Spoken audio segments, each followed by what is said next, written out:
Olá, sejam bem-vindos a mais um episódio do nosso podcast Missão Desenvolvimento. Eu sou Paulo Gala e hoje vamos conversar sobre inovação. Um tema fantástico, um tema interessantíssimo e, ao mesmo tempo, difícil de se tratar, né? Muitas pessoas têm uma visão meio de panaceia da inovação, né? Que ela tudo resolve, tudo resolverá, sendo que o buraco é mais embaixo, né? Conforme a gente vai conversar hoje, né? E para falar desse assunto, eu recebo aqui dois grandes conhecedores, talvez dos maiores especialistas do tema no Brasil e no mundo também, o Lucchesi, o Gordon. Grande prazer, uma honra recebê-los aqui. E antes de mais nada, eu vou passar a palavra já para vocês se apresentarem um pouquinho, falarem um pouquinho da trajetória de vocês, para a gente começar o nosso bate-papo, começando pelos mais jovens, pelo Gordon. Seja muito bem-vindo, Gordon. Obrigado. Obrigado, Paulo. Obrigado pelo convite aí de poder participar aqui do Missão Desenvolvimento. Eu, rapidamente, né, eu sou economista, sou formado pela FEA USP, assim como você, tenho mestrado e doutorado pelo Instituto de Economia da UFRJ, lá onde eu estudei bastante essa parte de política de inovação, o papel do Estado, os diferentes instrumentos para estimular a inovação, tão relevante, tão importante, né? A gente não consegue ver nenhum país desenvolvido que não tem uma política de inovação e que o Estado tem um papel ativo de estimular o setor produtivo, conectando com o setor produtivo. Tive depois o prazer de trabalhar na Confederação Nacional da Indústria, na CNI, onde o Rafael é diretor. Trabalhei no Ministério de Ciência, Tecnologia e Inovações também, no Ministério da Educação, e fiquei por quase 8 anos como diretor da Embrapi, que é a Empresa Brasileira de Pesquisa e Inovação Industrial.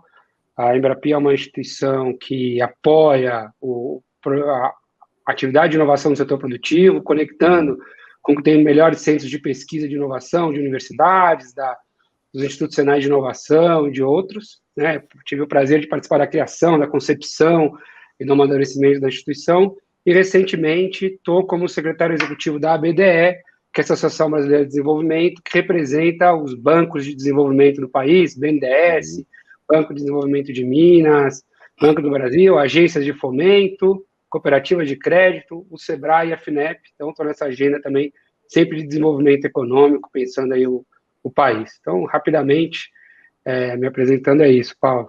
Boa, Gordon, você realmente já passou por todos os lugares que são relevantes para se discutir, para se tratar de inovação no Brasil.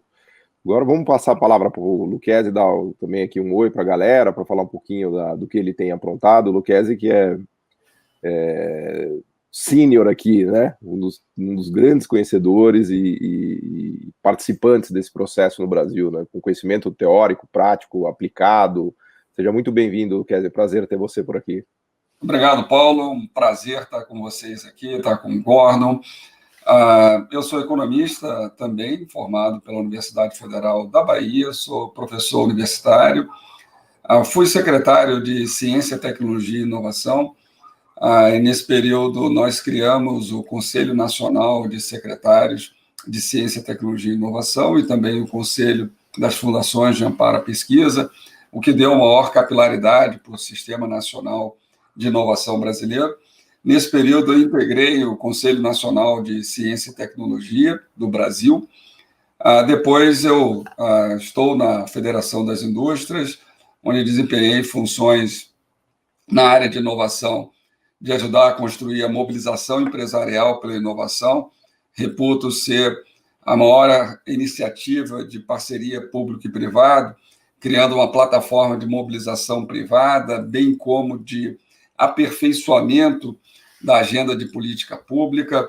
A MEI, hoje, ela reúne mais de 400 CEOs que lideram essa agenda com muita dedicação, com uma construção muito firme da agenda de inovação e também da agenda de recursos humanos qualificados, que tem um papel central nessa agenda. Desde 2010, eu assumi as funções de diretor de Educação e Tecnologia na CNI, a Diretoria-Geral do Senai, e sou diretor superintendente do SESI. E nessas atividades, a gente tem feito um trabalho importante. O Senai, por exemplo, é a maior instituição brasileira de formação de educação profissional, mas já vinha se constituindo como a maior infraestrutura de TIB para a indústria, né? De serviços técnicos e metrológicos para a indústria brasileira. Nesse período, nós criamos um programa de modernização do Senai e criamos uma rede de institutos de inovação e tecnologia com o apoio do BNDES, que era então pelo professor Luciano Coutinho, esse sim, uma das maiores autoridades para falar sobre inovação no Brasil, e que teve um papel extremamente estratégico nessa agenda. Nós já investimos aproximadamente 4 bilhões de reais na montagem desses institutos. Nós temos 26 institutos de inovação e 60 institutos de tecnologia, que constitui a maior rede metrológica brasileira na parte de serviços. Desculpa a minha ignorância, Luquezzi. Explica um pouquinho por que a ideia de metrológica. Desculpa uma pergunta de ignorante, mas só para esclarecer aqui para o pessoal. Bom, a normalização e conformidade, ela tem um papel central na produção industrial, inclusive na cadeia de comércio exterior. Você não exporta, vou dar um exemplo muito simples, você não exporta parafuso para a Alemanha, que está comprando a porca da Austrália, se você não tiver metrologia. Então, a metrologia ela tem um papel fundamental de base tecnológica, por isso o termo TIB, né? E isso tem um papel importante para assegurar alto padrão de eficiência na produção industrial. Seria o seu primeiro andar. Então, toda a parte de serviços nós fazemos, e nós já desempenhávamos, nesse período, um papel estratégico de apoiar a indústria na solução de problemas complexos. Hoje, com essa rede de inovação, nós temos cases centrais. O robô mundial da Shell, um robô autônomo para a administração de águas profundas, foi desenvolvido no Instituto Senai de Inovação, que também é uma unidade Embrapi. Aqui ajudei aí junto com o Gordon a conceber e implantar. Esse robô ele tem capacidade de perfurar lá em profundidades absurdas, imagino, né? Não perfurar, né? Porque ele não é uma máquina de perfuração. Ele vai fazer a gestão. Então, ele é um robô inteligente, ou seja, autônomo, e ele reduz a 1/3 o custo de administração de uma árvore de Natal molhada, num poço em alta profundidade, porque ele vai ficar lá submerso durante meses, numa lâmina d'água de 1.500, 2.000 metros. O primeiro centro de computação quântica do Brasil e da América Latina está no Instituto Senai de Inovação, que tem também o maior supercomputador. Robôs snacks, que são aqueles robôs cobras que vão operar em alta complexidade para automação industrial, são também Senai. O robô para pintura de casco, desenvolvido para a Petrobras, com um ganho de eficiência de centenas de vezes frente aos processos anteriores, foi desenvolvido também pelo Senai. O primeiro satélite brasileiro foi desenvolvido no Instituto Senai, em Santa Catarina, como a tinta regenerativa para a GM. Então, são alguns exemplos, Paulo, dessa rede que tem dado uma contribuição enorme à infraestrutura de inovação. Boa parte desses centros Senai são também unidade Embrapi, que reputo ser a melhor agência de apoio à inovação no Brasil. Boa, incrível. Eu queria chamar o Gordon aqui para a conversa. Acho que a gente poderia falar um pouco do panorama, da evolução de todo o sistema brasileiro de inovação, que eu acho que culminou com a criação da Embrapi, né? E só destacar que as pessoas têm uma visão meio idílica, assim, da inovação, né? Que é uma pessoa que acorda lá, vai na garagem da casa dela, tipo Steve Jobs, ele tem uma ideia genial, ele pega ali umas peças e junta umas coisas e tem uma super sacada, quando, na verdade, o campo da inovação ele é muito mais difícil, muito mais árduo, é um campo de guerra, né? Em que você está competindo com grandes empresas no mundo, em que os custos são enormes, os riscos de se inovar são gigantescos, porque você pode simplesmente jogar dinheiro fora, né?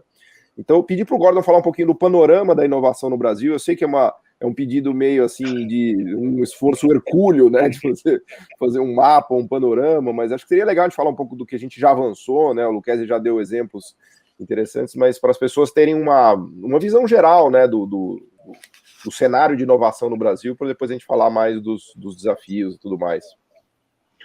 Legal, Paulo, boa pergunta, né? E realmente é uma pergunta complexa, né? Mas eu acho que você falou uma coisa importante, né? Que inovação não é algo simples. O próprio Steve Jobs não foi uma coisa genial, né?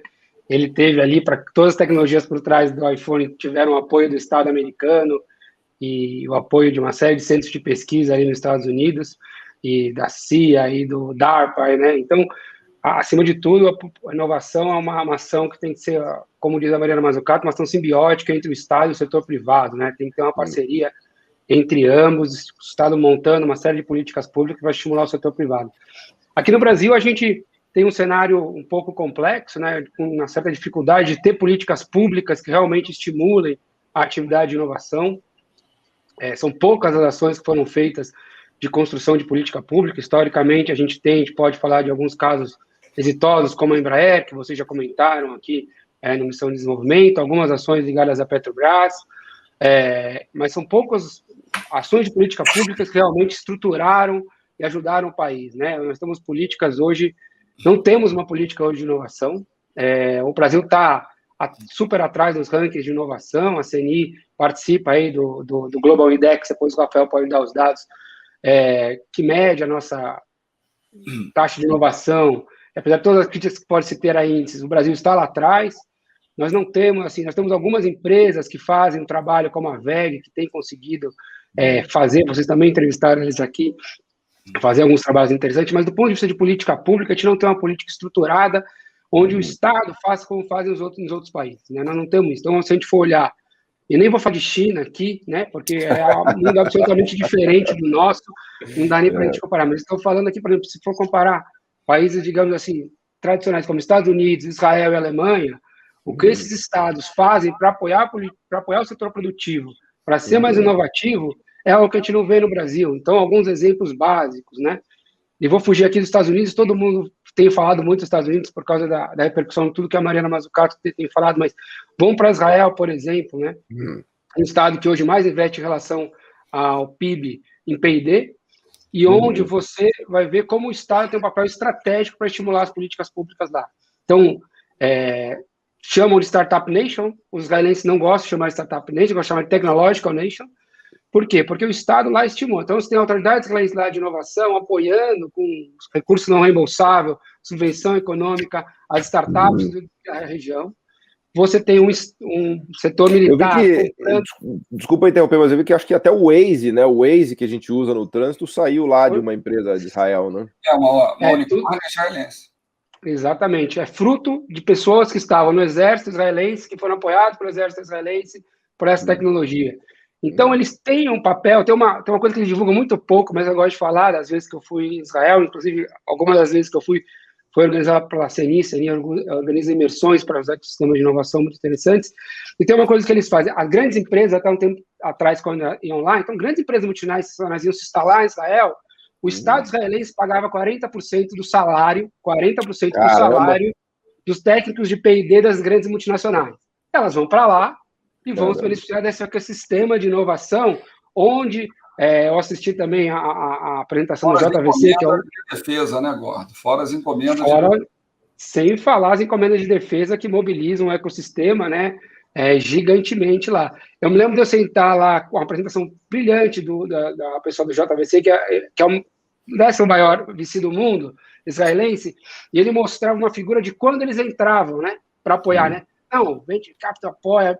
Eles só entravam depois que o Estado israelense entrava. Eles deixavam isso claro lá. Eles deixavam isso claro, tá lá. O primeiro risco quem toma é o Estado. Aí o Venture Capital ele toma um risco mais marginal, né? Exatamente. Depois de várias vezes aquela startup errar, morrer, ser financiada pelo Estado israelense, eles entram, né?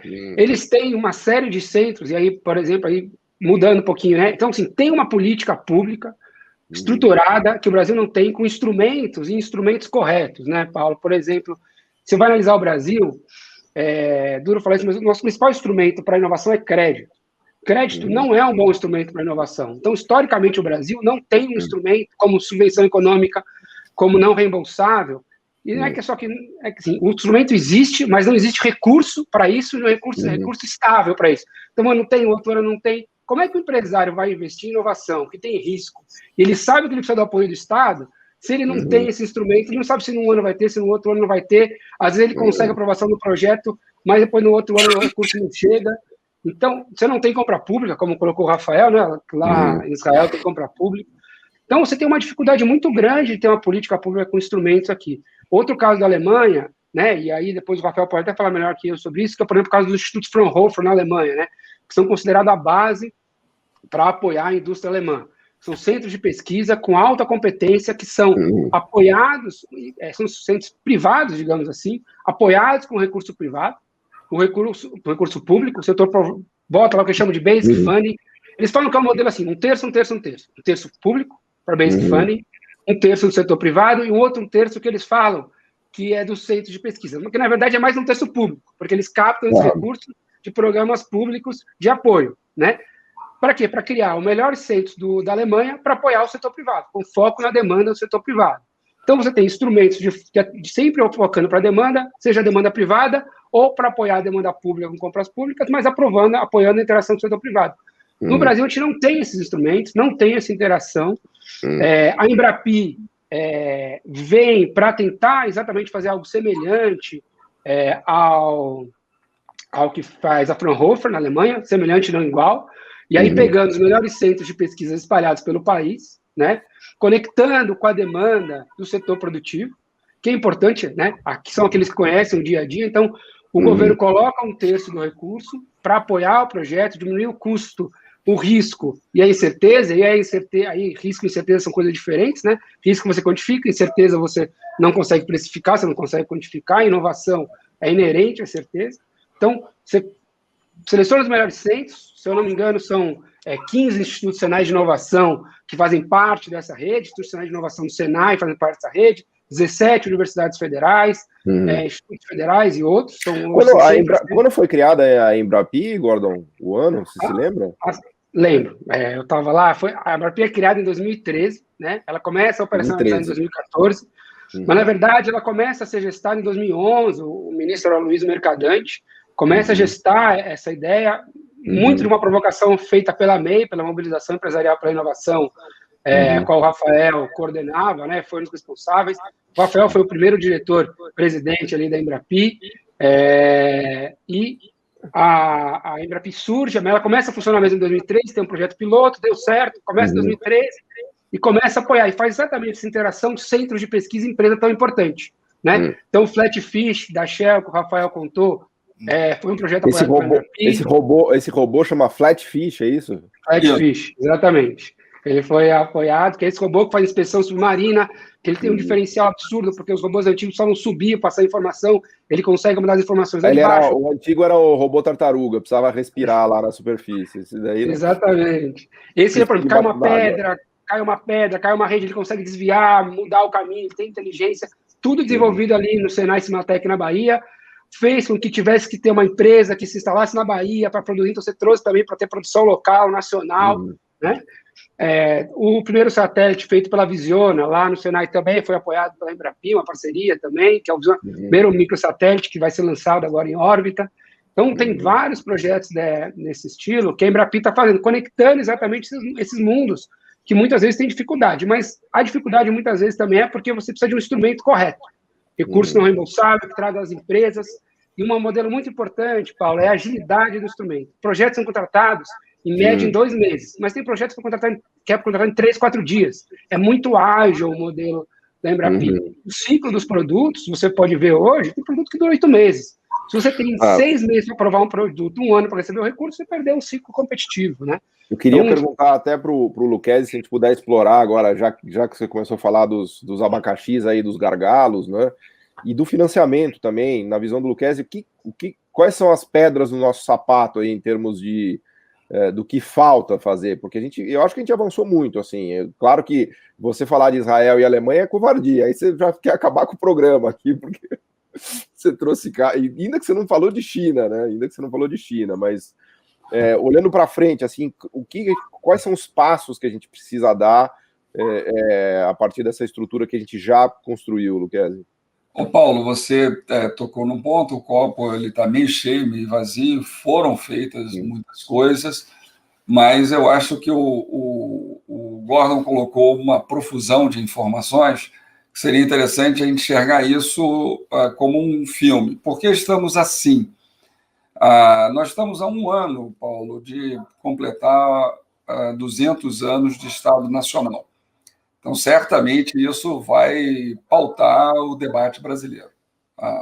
E o Brasil vai deitar no divã e vai fazer a seguinte pergunta: quando nós fomos bons, já que a gente passa por uma crise grande e tal, estamos regredindo economicamente em vários aspectos e socialmente também. Durante 50 anos, o Brasil foi o país que mais cresceu no mundo, à frente, inclusive, do Japão.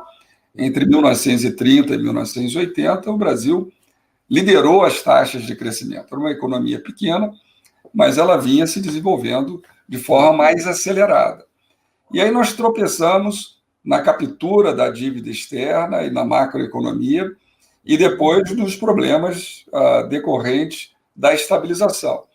E as políticas públicas voltadas para corrigir essa distorção acabaram mudando a hierarquia da agenda de políticas públicas, que se refletiu também numa mudança do modelo de pensamento de como conduzir o desenvolvimento brasileiro.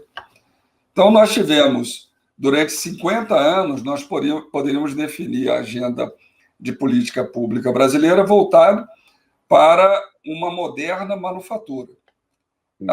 Coisa que se esgota por conta dessas crises a partir dos anos 80.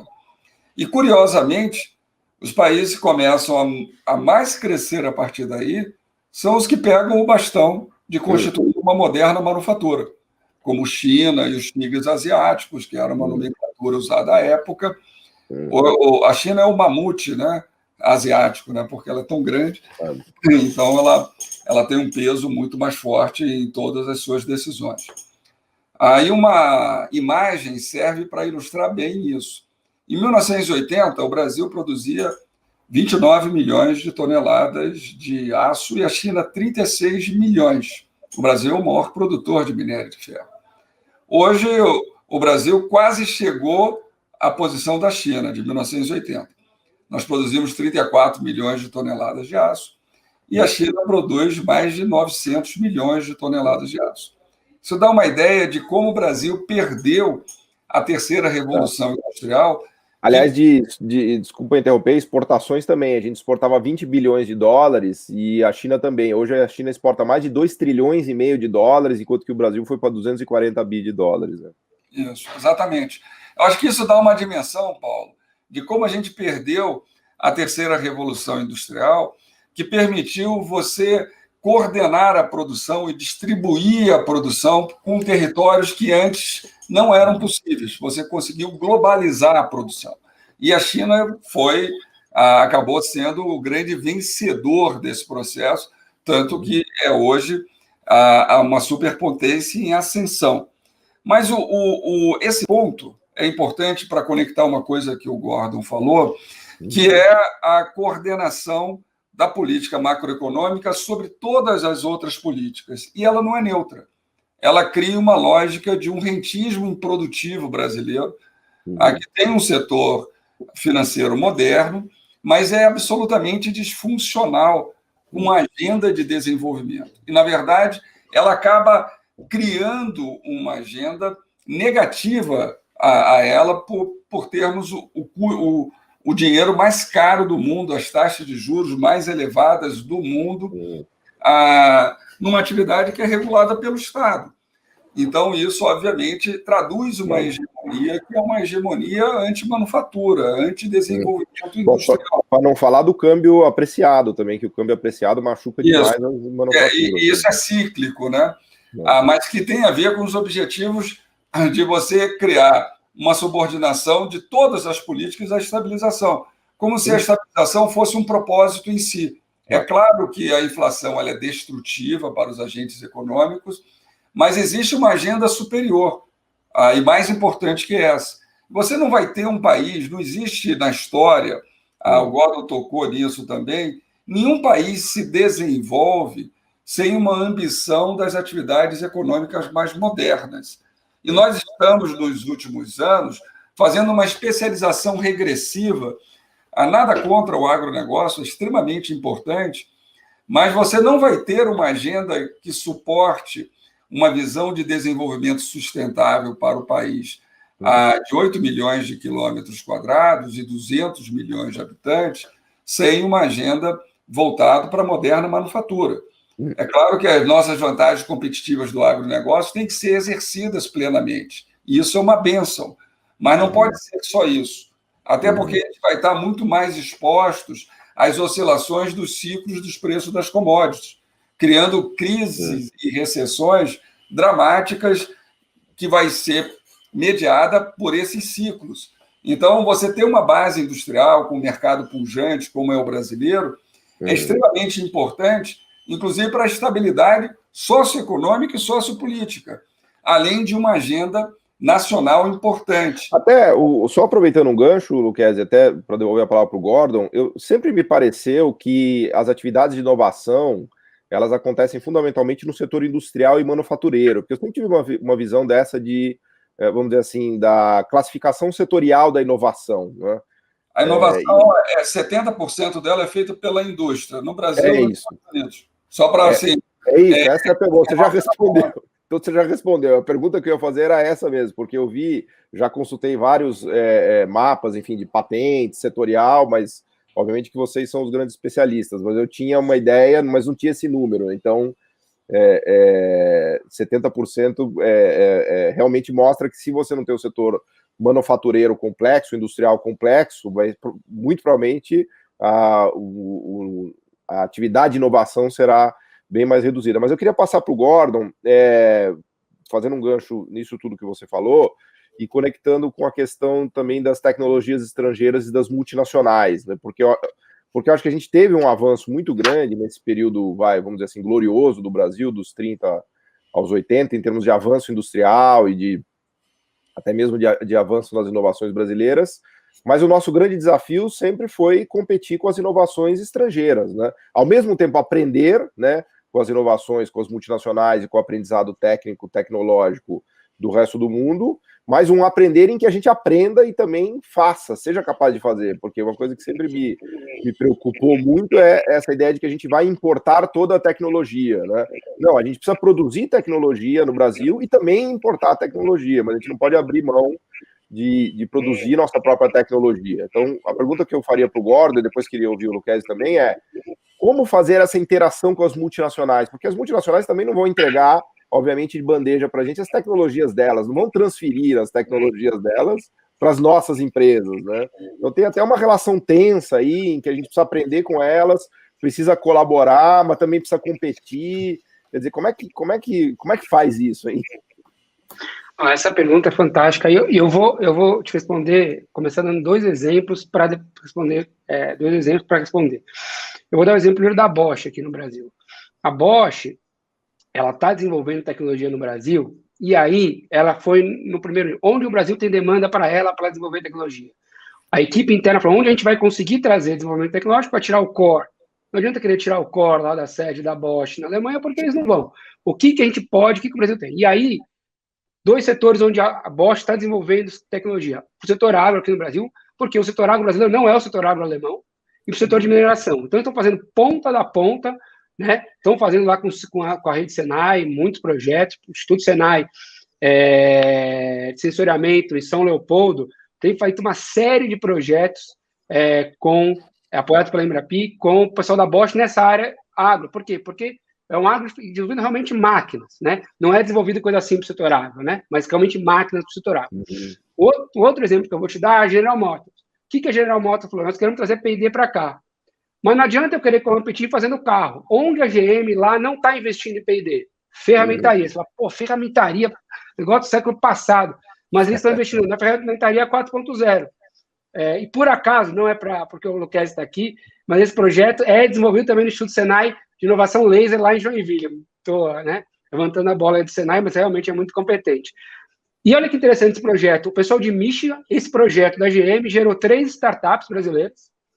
Essas startups estão sendo demandadas por Michigan para levar o projeto instalado daqui para Michigan, projeto de ferramentaria. Assim, rapidamente, o projeto é o seguinte, os carros da GM têm 4.200 pontos de solda, tá? Nos carros mais seguros que tem. E, tradicionalmente, eles monitoram isso por amostragem. Eles desenvolveram, através de inteligência artificial, machine learning, um sistema de monitorar todo o carro. Isso vai mudar todo o processo. Então, como é que a gente faz para atrair as multinacionais para cá? Né? Como é que a gente faz como fez Israel, não vou dizer como faz a China, porque é outro paradigma, de novo, não vou entrar, não dá para a gente fazer que nem a China, né? Mas você tem que ter os seus instrumentos para atrair algumas decisões delas para cá. Então, usar a demanda pública, por exemplo, você poderia trazer. Se você traz a sua demanda para cá, você usa a compra pública do setor de saúde, você vai trazer, por exemplo, o centro de P&D da Siemens para cá. A Siemens já tem algumas coisas de P&D aqui, por quê? Porque o SUS, 50% das compras da área de saúde é o SUS é gigante, eles vão vender, então eles já tem aqui. Se você consegue organizar um instrumento chamado compras públicas, que o Brasil, infelizmente, não executa, eu não vou dizer que nunca, vou dizer assim, raramente executa compras públicas, você consegue atrair. Se você tem os instrumentos corretos para o cara sentir que tem um ambiente aqui de inovação, ele também. E, obviamente, o fator principal chama-se crescimento econômico, ligar a política macroeconômica com isso, que os caras vêm para cá. Né? Entre desligar a fábrica daqui, a fábrica de outro país, se aqui tem crescimento econômico, aqui tem instrumentos que diminuem o custo e o risco dele, é importante. Agora, o que é papel da política pública? Não deixar só essas empresas multinacionais fazendo os projetos aqui só entre elas. Tem que conectar isso com a cadeia, porque aí você fortalece a cadeia nacional, você fortalece as empresas nacionais. É isso que eu queria voltar a palavra para o Gordon, porque eu interrompi um pouco o raciocínio dele desse voo que ele estava fazendo dos 30 aos 80, depois dos 80 até mais recentemente, em relação ao papel das políticas públicas mesmo, né? Porque eu acho que tem uma questão chave aí que é a cabeça de política pública, né? Se você tem um governo que acha que ele não precisa fazer nada, que a inovação vai brotar do sistema, que você não precisa ter agências, que você não precisa ter políticas de inovação, certamente nada vai acontecer, porque justamente as multinacionais não vão transferir tecnologia e muito provavelmente não virão para cá, não trarão o core, elas virão aqui, na melhor das hipóteses, explorar alguma economia de escala, custos de transporte que são altos, então ela vai preferir produzir aqui perto do mercado, e estamos conversados, né? Então eu queria aproveitar esse gancho que você falou, Gordon, das políticas públicas, e voltar para o Lucchesi para, enfim, para ele dar a visão dele, né, do que a gente já fez, do que falta fazer, e de como é que essa mudança de cabeça do Brasil atrapalhou muito, né, em termos de políticas públicas para a inovação, né? Perfeito, Paulo. O que nós temos aí, a gente acaba alocando um volume insuficiente de recursos e com instrumentos ruins.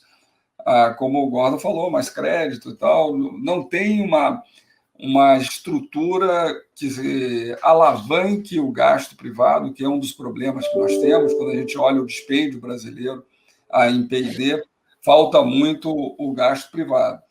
A Embrapi é uma experiência bem sucedida disso, ela consegue alavancar, só que deveria se fazer numa intensidade, num volume muito maior do que a Embrapi faz. Vocês têm os números só para dar uma noção para a gente de valores, assim, de bilhão de reais? Consegue dobrar o gasto. Metade do dispêndio da Embrapi, ela consegue coordenar gastos privados.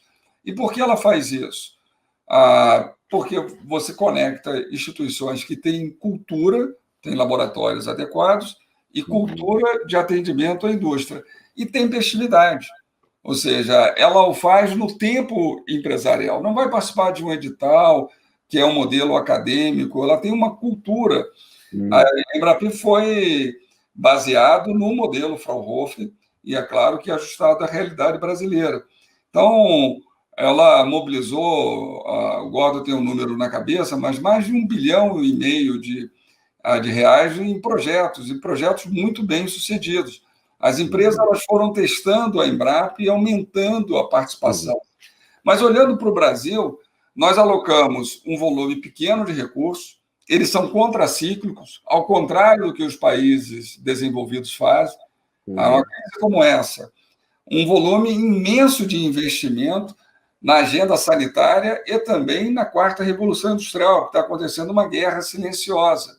Essa questão da 5G, que envolve geopolítica. Então, China e Estados Unidos mobilizam 500 bilhões de dólares anos nos seus sistemas para dominar as É uma guerra tecnológica, literalmente. Mas sempre foi. A economia é uma guerra tecnológica permanente.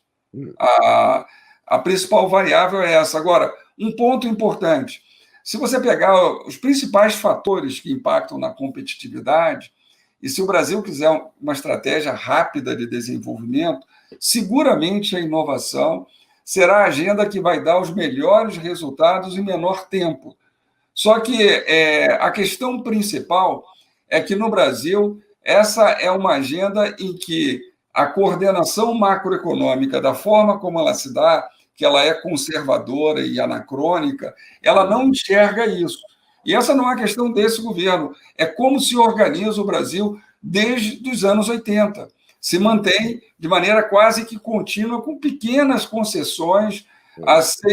É um debate estrutural que nós temos que fazer com relação ao desenvolvimento brasileiro, para superar os problemas que hoje nós temos. O Gordon falou de Israel, a CNI trouxe para o Brasil uma cooperação com um centro de inovação aberta, que é o SOSA, que hoje é uma plataforma mundial, está em vários países, começou, uma empresa israelense, e isso é importante para a cooperação com a agenda brasileira. A Índia, Paulo, e a China, eles calcaram muito o seu desenvolvimento atraindo atividades de P&D. O Gordon deu N exemplos e está correto. Você não vai concorrer com a matriz. O mecenato dessas empresas e o estratégico vai ficar na sua base, vai ficar na sua sede.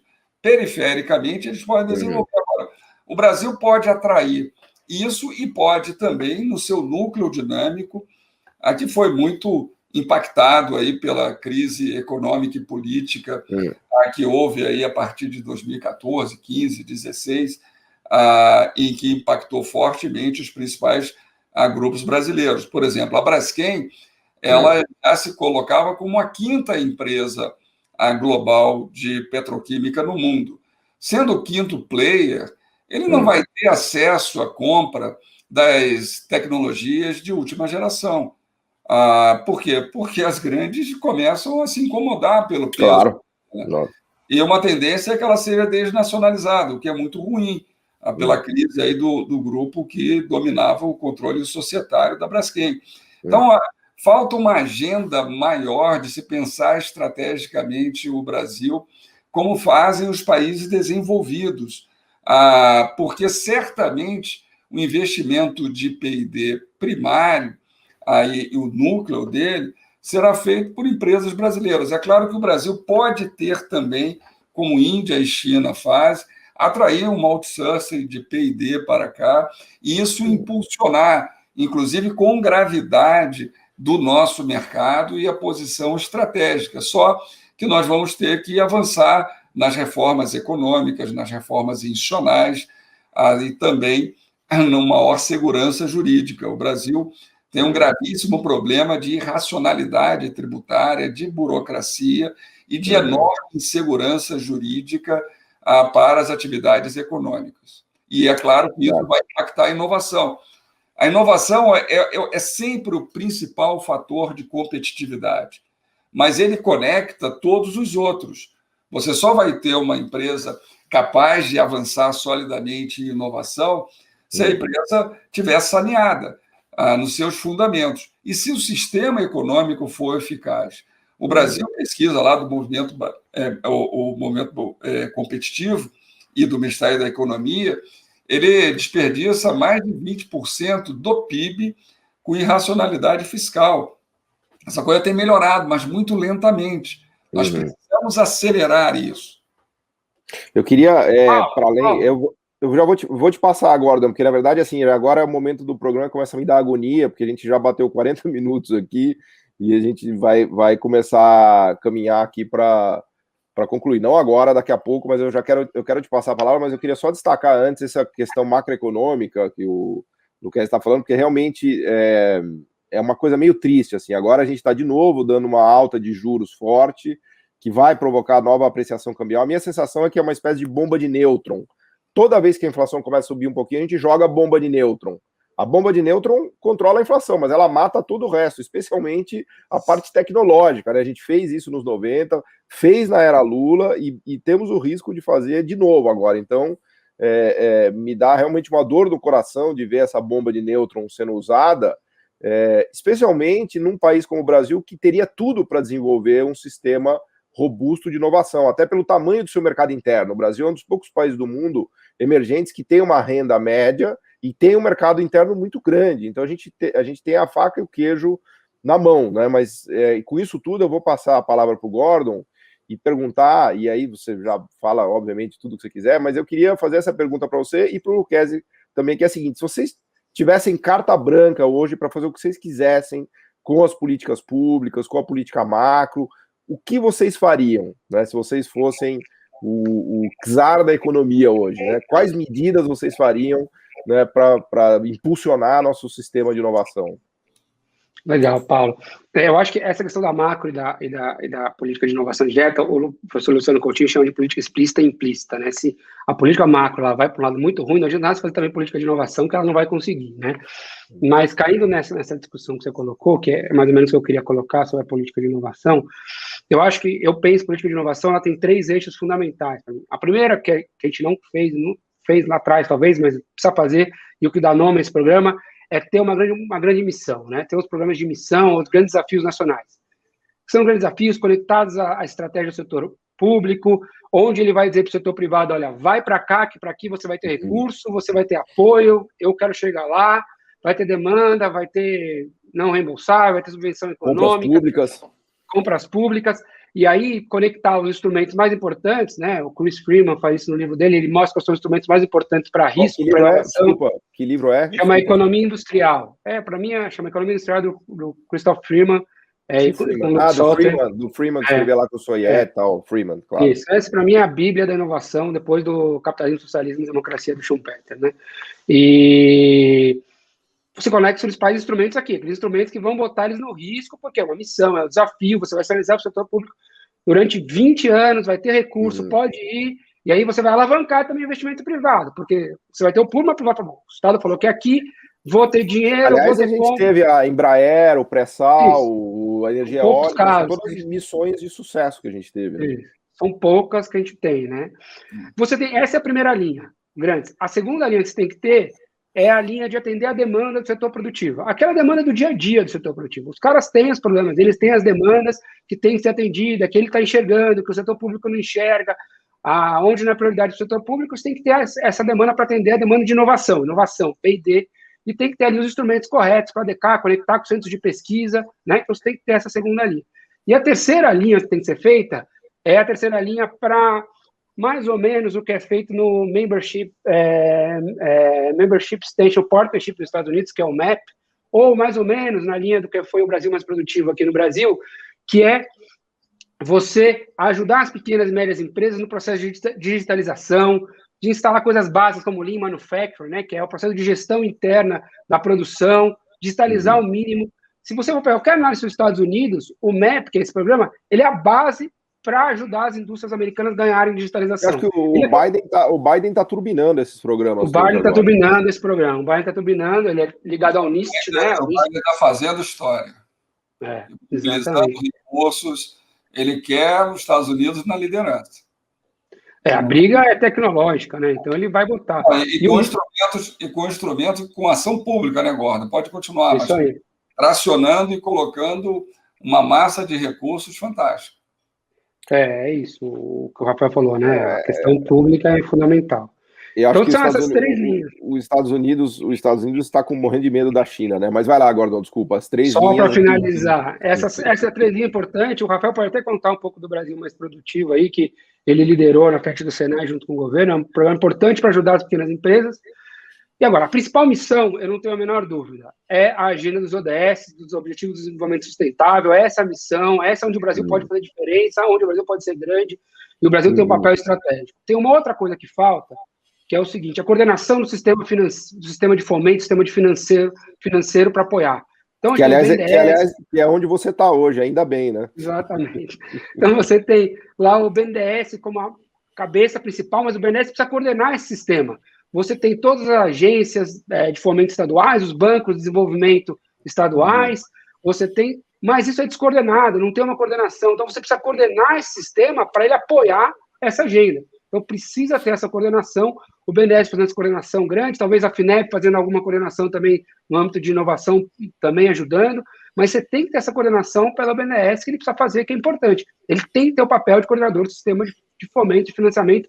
Esse financiamento de risco, de inovação, financiamento de longo prazo, o setor privado não vai entrar, né? Ou vai entrar muito depois. Então, o BNDES tem esse papel. Então, se eu fosse falar assim de forma rápida, seria isso. Essas 3 linhas e organizar a coordenação do sistema, colocando conceitos de pesquisas importantes, como a rede Senai, as universidades, conectando nesse sistema. Sempre atendendo também, conectando com o setor produtivo, que é importante. Já falei demais aqui, deixar o Rafael, sabe muito mais que eu aí. Nada, você colocou no ponto central. Paulo, a provocação é legal.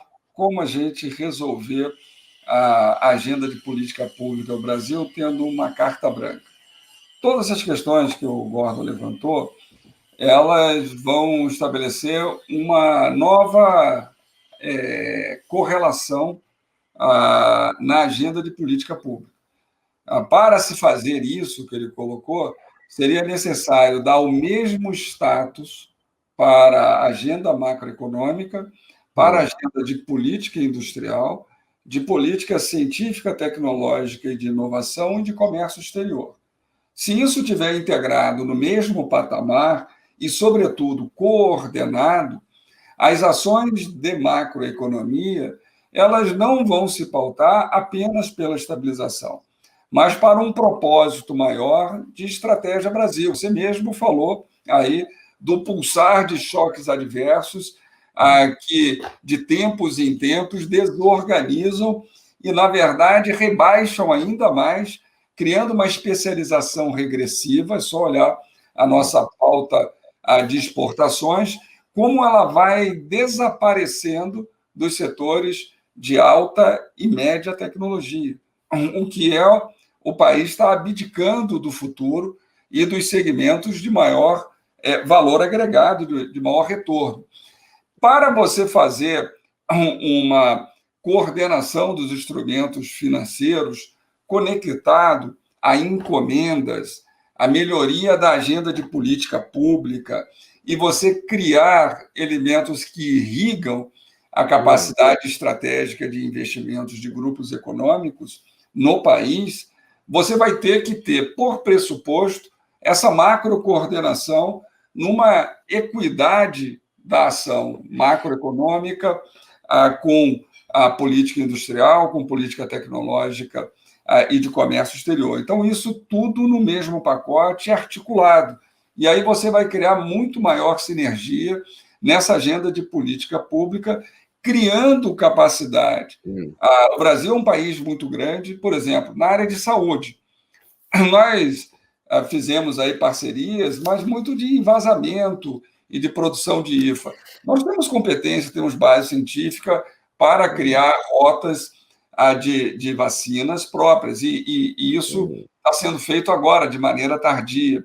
Nós temos condições e ambições de buscar o domínio de vacinas baseados em RNA de terceira geração, que é a mais moderna que se apresenta, que, inclusive, o Instituto Senai de Inovação na área de saúde está buscando isso numa parceria com uma empresa que detém essa tecnologia nos Estados Unidos. E por que isso é importante? Porque depois você pode pensar várias rotas de vacina. O RNA vai abrir uma avenida para curar várias coisas, né? É uma coisa inimaginável, né? Vários problemas epidemiológicos que nós temos, criando rotas de vacinas muito mais céleres. Então, o domínio disso ele é estratégico. Um dos ensinamentos dessa pandemia é nós termos uma segurança na agenda sanitária, de domínio próprio. Isso é importante, como também de produção industrial. Eu acho que... E você não pode pensar em fazer isso se você não tiver uma estratégia de inovação que seja da sociedade. O conceito da MEI, da Mobilização Empresarial pela Inovação, que é liderado pela Confederação Nacional da Indústria, é exatamente esse. É você criar um consenso não difuso, mas um consenso ativo entre as estratégias empresariais, a política pública e também a percepção de valor da sociedade, numa compreensão que a inovação é o principal fator de competitividade e que nós deveremos criar uma co-coordenação, como acontece nas principais agendas que foram as mais bem-sucedidas no mundo, como a Alemanha fez muito bem, como o Japão fez muito bem.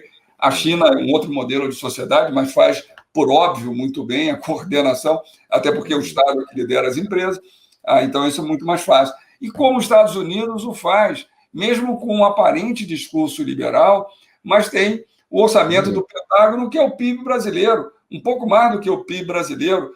As decisões estratégicas na área de saúde dão uma vantagem enorme. A gente não consegue competir. O maior supercomputador do Brasil e da América Latina é operado pelo Senai. A gente não consegue competir em nuvem porque é um forte subsídio das empresas norte-americanas, porque isso é estratégico. Então, essa agenda, muitas vezes propalada pelos Estados Unidos liberal, é para índio, que vai se iludir com o espelho. É para uso externo, como se diz, não é para uso interno. Então, é inocente isso. É pregação de manual. Não é assim que o mundo funciona. O mundo funciona com domínio estratégico das principais tecnologias que vão assegurar a geopolítica do amanhã. Quando os principais países do Ocidente estabelecem suspeição pela plataforma 5G da China, é claro que isso é um discurso, porque, na prática, o que está se colocando é uma reserva de mercado para os seus grupos econômicos. Todo mundo faz isso, inclusive a própria China. Então, o jogo é bruto nessa agenda. E o Brasil poderia ter ambições maiores, considerando as oportunidades que já teve no passado e que tem, sobretudo, do seu grande mercado. A gente precisa de estabilidade econômica, não quero colocar isso em questão, mas a estabilidade econômica ela tem que estar conectada a uma política maior, a um projeto de país, que vai vincular várias coisas, até a educação. É claro que a educação tem um propósito de cidadania, de criticidade, de humanismo, mas é também uma agenda para assegurar projeto de vida e carreira para os indivíduos e competitividade para as empresas. Então, tudo isso tem que estar nessa macro discussão que o Brasil não faz. Uma das coisas que eu acho que houve do ciclo autoritário para o ciclo democrático é que se atribuiu ao planejamento, e sobretudo o planejamento de longo prazo, algo autoritário. E o Brasil jogou fora uma competência enorme que tinha... jogou fora a água do banho com o bebê junto com a água do banho. Né? Exatamente, a gente abdicou disso, e como o ciclo político a cada 2 anos, as políticas públicas brasileiras são muito fragmentadas, o que é muito ruim para o Brasil, e tem se demonstrado na prática com a nossa regressão estrutural ao longo do tempo. Luquezzi, isso você falando me faz lembrar a todo momento o que acontece no Japão. No Japão, o ministro da Economia e o Banco Central, e o presidente do Banco Central, eles sempre vêm do setor industrial. É uma coisa impressionante. Se você pegar a linhagem de ministros da Economia e de banqueiros centrais do Japão, não tem ninguém lá do setor financeiro, é sempre alguém que veio do setor industrial, né? Então, o nome disso se chama hegemonia, o conceito de hegemonia na sociedade. A gente poderia até usar o modelo americano. O presidente do Banco Central nos Estados Unidos é alguém com um passado glorioso, mas quase sem nenhum futuro, que normalmente é uma pessoa velha. No Brasil, curiosamente, os últimos governos de todas as décadas, é um jovem promissor, sem muito passado, mas com enorme futuro. Mas futuro no mercado financeiro, é importante dizer. É uma agenda ruim para o Brasil. O Brasil tem bons bancos, mas ele poderia ter uma regulação bancária superior. Todos os municípios brasileiros são exportadores líquidos de poupança.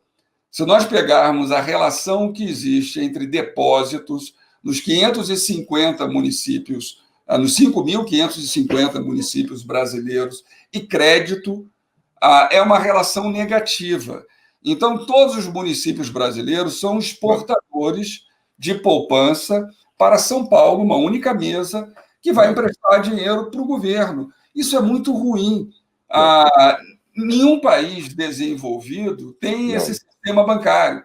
E tem gente ainda que elogia a automação. Aliás, o dinheiro chega aqui onde eu estou, no condado da Faria Lima, exatamente aqui que vem parar esse dinheiro. E seria muito mais interessante o dinheiro ficar em Jeremoabo, em Parintins, em Estância Velha. Vem financiar prédio no Itaim, o dinheiro está financiando prédio no Itaim. E aí você teria um setor bancário com inteligência para dar crédito ao agronegócio, ao negócio comercial, à atividade econômica dos 5.550 municípios. Aí o banco funcionaria como banco, como o Hilfeld pensou, criando o quê? Alavancando investimento para a economia real. Seria uma revolução de crédito no Brasil se a gente regulasse melhor o sistema bancário. Está nas mãos do Gordon, está nas mãos do Gordon isso agora. A culpa é dele, se não der certo. Mas eu estou aqui me dando agonia aqui, porque a gente precisa terminar o programa e queria ficar falando mais horas aqui com vocês, mas só destacar que realmente a importância da inovação, né, e do que deveria ser no Brasil, né, os últimos trabalhos de política industrial, todos apontam nessa direção do que vocês estão falando, né, que é fundamental dar um estatuto, né, ou dar um super status às agências de inovação, de política e inovação. O dia que a agência de inovação tiver a mesma força que o Banco Central tem no Brasil, aí eu vou falar, bom, agora acho que o Brasil realmente fez um sistema de inovação poderoso. Agora a sociedade brasileira entendeu a importância da inovação produtiva e que no final do dia é o que a gente está falando aqui, que desenvolvimento se confunde com tecnologia, que se confunde com inovação. Aliás, eu vou até propor aqui para a gente mudar o nome do programa de Missão Desenvolvimento para Missão Inovação, né?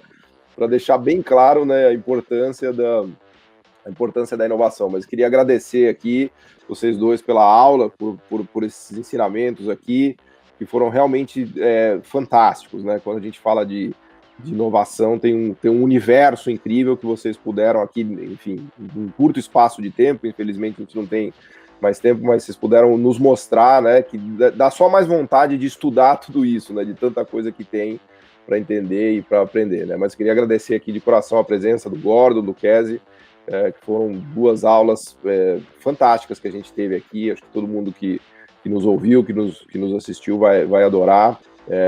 Realmente incrível. Obrigado, gente. Muito, muito bom. Obrigado.